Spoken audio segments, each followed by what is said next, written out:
গোপন সূত্রের খবরের ভিত্তিতে বিশেষ অভিযান চালিয়ে বড় সাফল্য পেল ত্রিপুরা গোমতী জেলা অমরপুর বীরগঞ্জ থানার পুলিশ। 1,48,000 টাকার জাল নোট সহ এক বাংলাদেশি মহিলা এবং 2 ভারতীয় যুবককে গ্রেপ্তার করা হয়েছে। পুলিশ সূত্রে জানা গিয়েছে, বাংলাদেশ থেকে জাল নোট নিয়ে অমরপুর ডালাক বাজার হয়ে অমরপুর শহরের দিকে যাওয়ার সময় একটি অটো থেকে ওই 3 জনকে আটক করা হয়। এরপর তল্লাশি চালিয়ে তাদের কাছ থেকে বিপুল পরিমাণ জাল নোট উদ্ধার করা হয়। ধৃত বাংলাদেশি মহিলার নাম প্রণীতা ত্রিপুরা। তিনি বাংলাদেশের পানছড়ি থানার অন্তর্গত নওগাঁও গ্রামের বাসিন্দা বলে পুলিশ জানিয়েছে।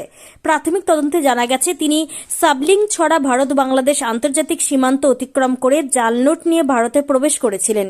তার সঙ্গে থাকা 2 ভারতীয় যুবকের নাম হল বীরচন্দ্র জমাতিয়া এবং প্রভাবরী জমাতিয়া। বর্তমানে ভারত বাংলাদেশের মধ্যে রাজনৈতিক ও কূটনৈতিক পরিস্থিতি যখন সংবেদনশীল পর্যায়ে রয়েছে, সেই সময় এই ধরনের ঘটনাকে ঘিরে গোটা রাজ্য জুড়ে উদ্বেগ ও চাঞ্চল্য ছড়িয়েছে। এই বিষয়ে পুলিশ আধিকারিক নির্বাণ দাস বলেন এবং বীরগঞ্জ থানার ওসি শুক্রমণি দেববর্মা জানান, পুরো বিষয়টি গুরুত্ব সহকারে তদন্ত করা হচ্ছে। এই চক্রের সঙ্গে আরও কেউ জড়িত রয়েছে কিনা তা খতিয়ে দেখা হচ্ছে। পাশাপাশি জাল নোট পাচারের উৎস ও নেটওয়ার্ক শনাক্ত করার কাজও শুরু হয়েছে বলে পুলিশ সূত্রে জানানো হয়েছে। ত্রিপুরা থেকে বিক্রম কর্মকারের report, crime press Bengal news. আমাদের কাছে একটি সিক্রেট ইনফরমেশন সোর্সের খবর আসে যে কিছু ইন্ডিয়ান ফেক কারেন্সি বাংলাদেশ থেকে থ্রো বর্ডার ক্রস হয়ে এদিকে আসছে, ডালাগের দিকে আসছে। তো তৎক্ষণাৎ আমাদের পিএস অফিসার্স ওইখানে মুভ করে এবং একটি অ্যাম্বুশে বসে।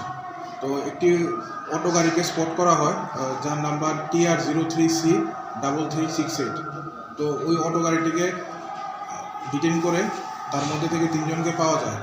একজনের নাম হচ্ছে বীরচন্দ্র জমাতিয়া, ওনার বাড়ি হচ্ছে গামাকো পিএস বীরগঞ্জ। আরেকজন হচ্ছে প্রভাধরী জমাতিয়া, ওনার বাড়ি হচ্ছে ডুলুমা পিএস বীরগঞ্জ। এবং একজন মহিলাকে পাওয়া যায় যার নাম প্রণীতা ত্রিপুরা, ওনার বাড়ি হচ্ছে খাগড়াছড়ি বাংলাদেশ।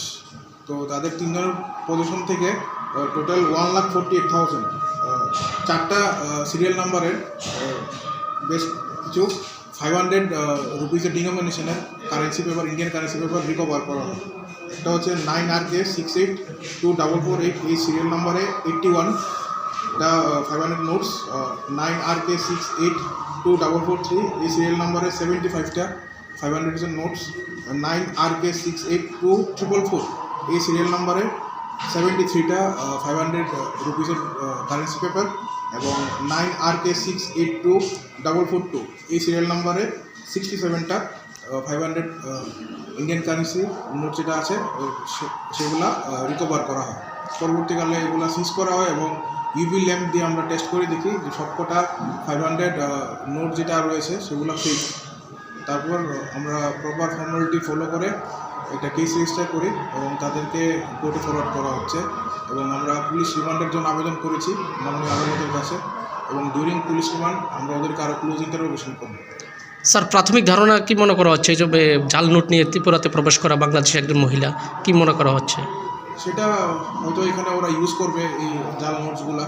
বাকি রেস্ট আমরা ইনভেস্টিগেশন করছি এবং ওদেরকে আরও ক্লোজ ইন্টারোগেশন করাবে ডিউরিং দ্য রিমান্ড পিরিয়ড। তারপরে যেটা আসবে সামনের মধ্যে। স্যার, আর কি পাওয়া গেছে তাদের কাছ থেকে? বাকি মোবাইল ফোনস পাওয়া গেছে। ইন্ডিয়ান কোনো পরিচয়পত্র পাওয়া গেছে? 2 জন তো ইন্ডিয়ান রয়েছে, বীরচন্দ্র জমাতিয়া এবং প্রভাধরী। বাংলাদেশি যে মহিলাতে ওনার কাছে কোনো পরিচয় পাওয়া যায়। উনি নিজেই কনফেস করেছে ওনার বাড়ি খাগড়াছড়ি বাংলাদেশ।